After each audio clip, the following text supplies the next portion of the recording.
I have a question for you all today. When renting a house, A. Repair damaged or broken parts.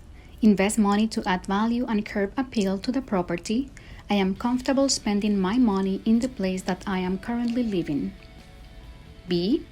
I spend my money in items that are relatively low cost and I fix things using some YouTube videos.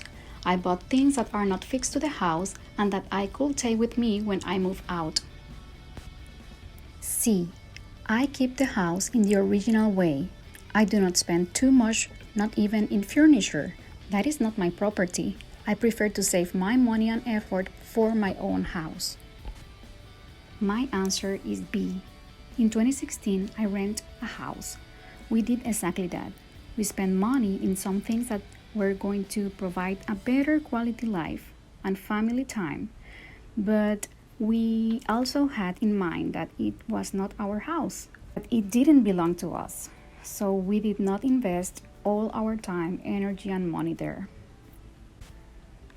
Today, briefly, I will share part of my story with you and how creating a culture of belonging and intentionally creating an environment where employees think they can make a contribution, whatever they have to bring and offer, is so important.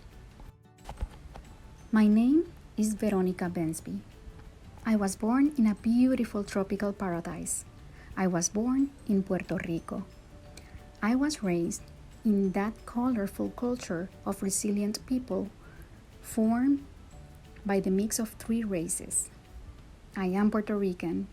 I am a Puerto Rican woman who is proud of her cultural background. My maternal abuela, Elba Fernandez, was a strong señora with a pale skin and blue eyes. My abuelo, Antoliano Perez, was a brown-skinned señor.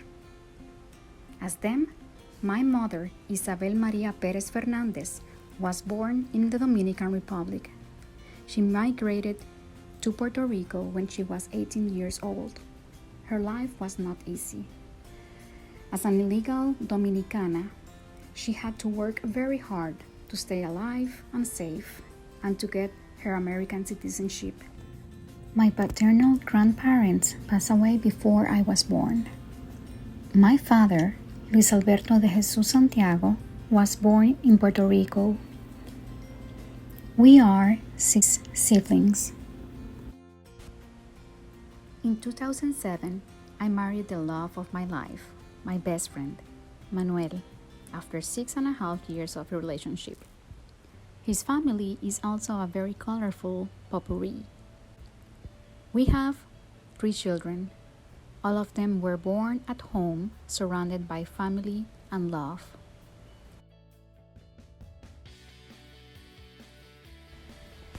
In 2008, I graduated summa cum laude from the University of Puerto Rico. I started working as a Spanish teacher and then I transitioned into a bilingual teacher. I obtained great experiences with those awesome children, and little by little, I became part of the school administration. I was leading graduations, orientations, meetings, and also we started a small tutoring business after school. Life was beautiful. We were growing, we were having fun. That experience didn't last very long. In Puerto Rico, there was a very deep political and economic crisis. Unemployment skyrocketed. By domino effect, we were terribly affected. We lost our apartment. Then we moved to an unfinished rural property. We had each other. We tried to stay positive and work to improve. My husband finished a Juris Doctor with a huge student loan while he was working full-time as a teacher there. But there were no opportunities available for him. We were struggling to meet ends. That's when we decided to challenge ourselves and take a risk. I moved to Texas, to the house of a loving family and I spent 2 months with them before I was able to rent a house and stand on my own feet. I was very lucky to be called for an interview for a Spanish position at Reagan Middle School. Mr. Rosa Ponthon conducted the interview. I remember that most of his questions were not about Spanish skills. Most of them were about classroom management, relationships, and other things like that. I remember how nervous I was and how confident I felt when I saw the amazing diversity of their team. They did not focus on my accent. They did not focus on my disadvantage of not knowing the Texas educational system and the 20,000 acronyms that we use every day here in schools. They were curious about me, about my background and previous experience. They gave me the opportunity. I started to feel confident about myself. I started to feel positive about the future.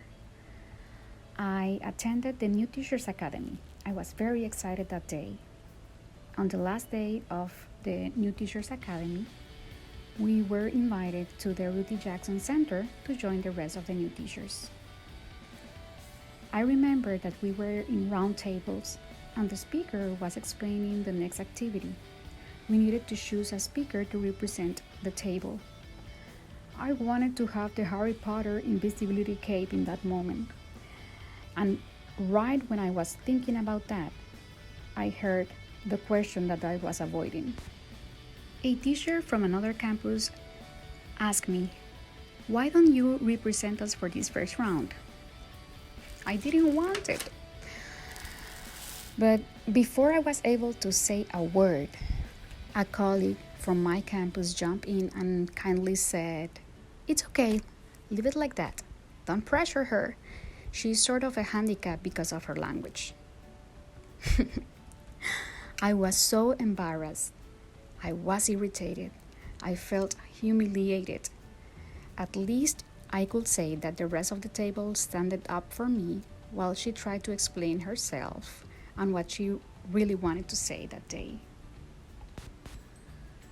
That moment, that experience pulled me back. I started questioning if it was worth to leave my family behind in Puerto Rico while my husband completed the bar and I was able to find a place for us